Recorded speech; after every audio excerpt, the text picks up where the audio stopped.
ये आज के इस वीडियो में आपको हम कक्षा 10 गणित जो है त्रिभुज चैप्टर से एक इंपॉर्टेंट सवाल को आपके सामने लिए हैं, जो कि आपके सामने लिखा है। ध्यान देना, ये जो है कक्षा 10 के साथ साथ आपको बहुत सारे एग्जामों में भी काम आने वाला है। यहाँ पर इस चीज़ को ध्यान समझिएगा। बहुत सारे बच्चों को त्रिभुज कठिन लगता है, तो ध्यान देना, आज के इस वीडियो में त्रिभुज का डर आपका खत्म हो जाएगा। यहाँ पर देखिए, सबसे पहले आप जो है जब भी आपको सवाल मिले तब आप उसको एक बार अच्छे तरीके से जरूर पढ़ें। जैसे यहाँ पर दिया है त्रिभुज ABC में रेखा DC आधार BC के समांतर है, AD अनुपात AB बराबर 1.3 है, यदि AC बराबर 4 हो तो AE का मान ज्ञात कीजिए। अब यहाँ पर सबसे पहले इसको पढ़ने के बाद एक बार चित्र में देख लीजिए, जो ये कहा है क्या चित्र में है। अगर इसके बाद देखने के बाद ध्यान देना, दुनिया की कोई भी सवाल हो जो त्रिभुज से संबंधित हो, तो सबसे पहले उसमें आपको वो लिखना होगा जो दिया है। तो यहाँ पर सबसे पहले हमें सबसे पहले डालना है दिया है। सॉल्व डालने के बाद सबसे पहले हमें यही काम करना है, आखिर दिया क्या है। इसमें चेक करिए आखिर दिया क्या था। दिया था हमारा DE आधार BC के समांतर है, तो आप इसको देख लीजिए। तो यहाँ पर देखिए, जो DE है ये आधार BC के समांतर है, कोई बात नहीं। उसके बाद क्या दिया है, दिया है AD अनुपात AB बराबर 1 अनुपात, यहाँ पर अनुपात है 1:3। तो यहाँ पर हम लिखेंगे AD अनुपात AB बराबर का 1:3 होगा। यहाँ पर देखिए, उसके बाद आपको अनुपात का नियम तो पता होगा। अनुपात का नियम होता है, यानी कि अनुपात माने होता है बटा,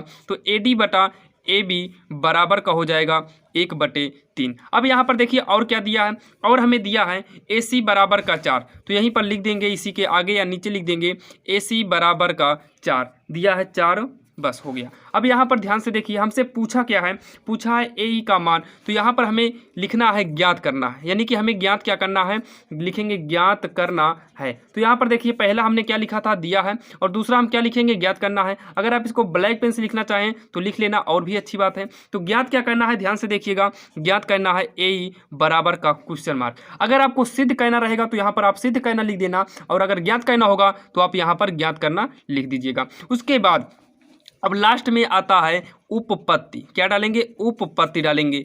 यहाँ पर डालेंगे उपपत्ति। उपपत्ति का मतलब है कि जो हमें दिया था हमने उसको लिख लिया है।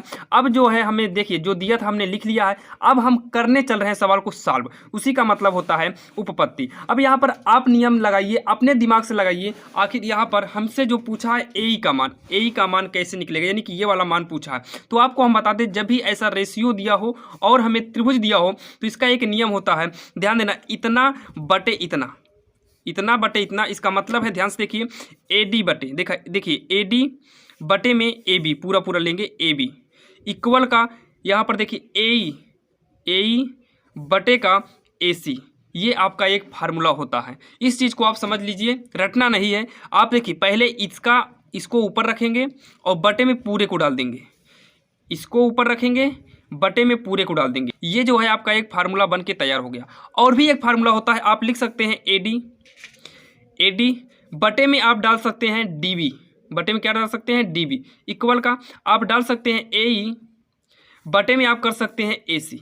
ये भी आपका फार्मूला बन के तैयार होगा। लेकिन हमें जो दिया है, सवाल में जो दिया है, AD बटे का AB दिया है, इसलिए हमने AD के बटे में पूरा पूरा AB डाल। ध्यान देना, अगर आप बटे में केवल इतना डालते हैं, इधर भी बटे में केवल इतना डालना होगा। अगर इधर बटे में आप ऊपर से लेकर नीचे तक डालते हैं, इधर भी आपको ऊपर से लेकर नीचे तक डालना होगा। चलिए हम यहीं से शुरू करते हैं, यानी कि इसी फार्मूले से यहाँ पर हम डाल देंगे चित्र से, ताकि एग्जामिनर को पता चल जाए कि हाँ, ये जो फार्मूला लगा है, ये फार्मूला चित्र के कॉन्सेप्ट से लगाया गया है। तो यहाँ पर फार्मूला क्या होगा, ध्यान से देखिएगा, यहाँ पर हो जाएगा AD बटे में AB।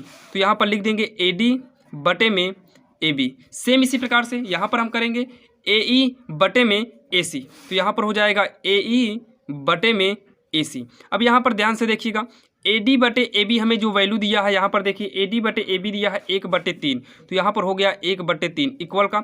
उसके बाद यहाँ पर देखिए AE जो है ये हमको ज्ञात ही करना है, नोट कर लीजिए। उसके जस्ट बाद AC का मान कितना दिया है, 4 दिया है, तो हम इसके स्थान पे 4 को रख देंगे। अब इसी को हम हल कर लेंगे। हल कैसे करेंगे, ध्यान देना, तिर्यक गुणा कर देंगे। तिर्यक गुणा करेंगे, हो जाएगा 3AE इक्वल में 4 का नम होगा 4, और यहाँ पर देखिए AE बराबर का 4 पक्षांतर कर देंगे, इनटू में है तो बटे में चला जाएगा। इस तरीके से हमारा जो AE का मान आ गया वो आ गया 4/3। इस तरीके से कोई भी त्रिभुज की सवाल हो आप बिल्कुल आसान तरीके से कर सकते हैं। अब आपको मिलेंगे नेक्स्ट वीडियो में, ऐसे ही सवाल लेकर आते रहते हैं। अगर आप इस चैनल पर नए हैं, सब्सक्राइब कर लो, ताकि हम जितने भी वीडियो अपलोड करें वो सबसे पहले आपको मिले। चलिए अब आपको मिलेंगे नेक्स्ट वीडियो में, तब तक के लिए जय हिंद।